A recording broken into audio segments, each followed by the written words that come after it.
नमस्कार, मैं मोहिनी। आपका बहुत बहुत स्वागत है। आप सभी को श्री राधा अष्टमी की हार्दिक शुभकामनाएं। आप सभी के जीवन में राधा रानी बेहद सारी सुख समृद्धि लेकर आए। आइए आज हम जानते हैं राधा जी कौन है और राधा अष्टमी का क्या महत्व है।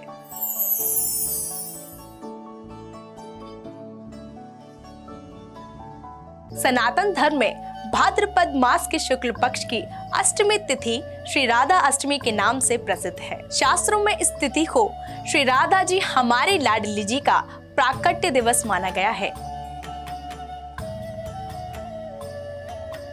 भाद्रपद शुक्ल अष्टमी 22 सितंबर को दोपहर 1:35 से प्रारंभ होगी और अगले दिन 23 सितंबर को दोपहर 12:17 पर समाप्त होगी। उदया तिथि के चलते राधा अष्टमी का पर्व 23 सितंबर दिन शनिवार को मनाया जाएगा।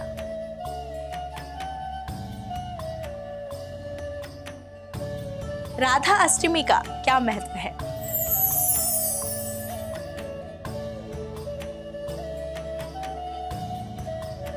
जैसे श्री कृष्ण जन्माष्टमी कृष्ण भक्तों के लिए कृष्ण की भक्ति में डूब जाने का महापर्व है, वैसे ही वृषभानु की दुलारी राधा रानी हमारी श्री जी का जन्मोत्सव भी राधा रानी के भक्तों के लिए कोई स्वर्ग में महोत्सव से कम नहीं है। राधा रानी का प्राकट्य दिवस के रूप में मनाया जाता है। वृंदावन में राधा रानी को राधा न पुकार कर उन्हें किशोरी जी, लाडली जी, श्यामा जी के नाम से पुकारते हैं। मान्यता है कि राधा के बिना श्री कृष्ण जी की पूजा अधूरी मानी जाती है। जो लोग कृष्ण जन्माष्टमी का व्रत करते हैं, उपवास करते हैं, उन्हें राधा अष्टमी का व्रत जरूर करना चाहिए। राधा अष्टमी तिथि का व्रत करने और विधि विधान से पूजा अर्चना करने पर भगवान कृष्ण और राधा रानी का आशीर्वाद प्राप्त होता है और आयु, धन, सम्मान, यश और सौभाग्य में वृद्धि होती है। राधा रानी को पसंद है ये खास भोग। राधा जी को प्रसन्न करने के लिए क्या क्या भोग चढ़ाने चाहिए, आइए जानते हैं।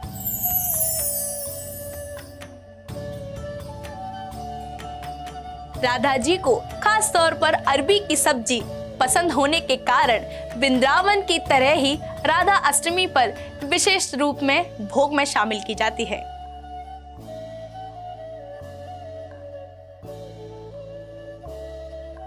इसी तरह प्रतिदिन श्रृंगार झांकी में मावे और चीनी से बनी बंगाल की विशेष मिठाई खीरसा और मीठे आलू से बनाई गई मिठाई पेड़े अर्पित करते हैं।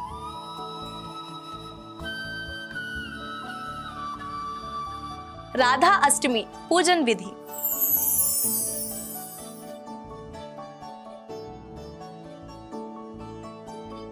राधा अष्टमी के दिन सुबह नित्य कर्मों से निपटकर स्नान करने के बाद स्वच्छ वस्त्र धारण करें।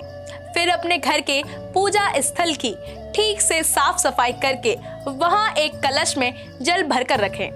साथ ही पूजा के लिए एक मिट्टी का कलश भी रखें। चौकी बिछाकर इस पर पीले या लाल रंग का कपड़ा बिछाएं। इसके ऊपर कृष्ण प्रिया राधा रानी जी की विग्रह या तस्वीर स्थापित करें। इसके बाद राधा जी को पंचामृत और गंगा जल से स्नान कराएं। वस्त्र व आभूषणों से उनका श्रृंगार करें। इस दिन भगवान कृष्ण की पूजा भी अवश्य करनी चाहिए। श्री कृष्ण और राधा रानी जी को चंदन, अक्षत, फूल और फल चढ़ाएं। इसके बाद धूप दीप से आरती करें। आरती के बाद राधा कृष्ण के मंत्रों का जाप करें। क्या आपको पता है राधा के पिता वृषभानु जी के रूप में प्रकट हुए थे सूर्यदेव।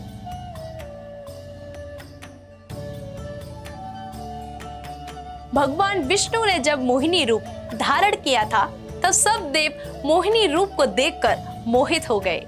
यहाँ तक कि भोलेनाथ भी मोहिनी रूप को देखकर मोहित हो गए।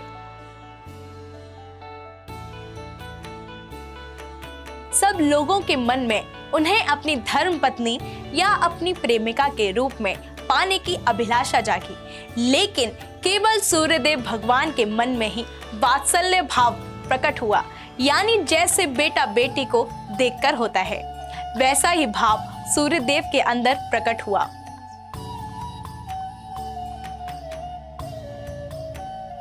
इतनी सुंदर, कोमल, आकर्षित मेरी कन्या के रूप में आ जाएं तो मैं धन्य ही हो जाऊं। मोहिनी रूप में भगवान विष्णु किसी भी देवता से नहीं रीझे, परंतु सूर्यदेव से रीझ गए। उनके मन के शुद्ध भाव को भांप लिया और सूर्यदेव से कहा कि मैं आपके भाव से अति प्रसन्न हूँ। आगे द्वापर युग आ रहा है। मेरा कृष्ण अवतार आपके मनोभाव को पूर्ण करने के लिए मैं ही परब्रह्म के रूप में प्रकट होऊंगा, जो कृष्ण के रूप में आ रहा हूँ। मेरी आराधना शक्ति आपके यहाँ पुत्री के रूप में आएगी। करोड़ों मोहिनियां भी जिसे देखकर मोहित हो जाएगी। ऐसा रूप धारण करके मैं आपकी पुत्री बनकर आऊंगा। वही सूर्यदेव भगवान ही वृषभानु के रूप में प्रकट हुए और वह नारायण जी की शक्ति में राधा रानी के रूप में प्रकट हुए। श्री राधा जी वृषभानु की यज्ञ भूमि से प्रकट हुई।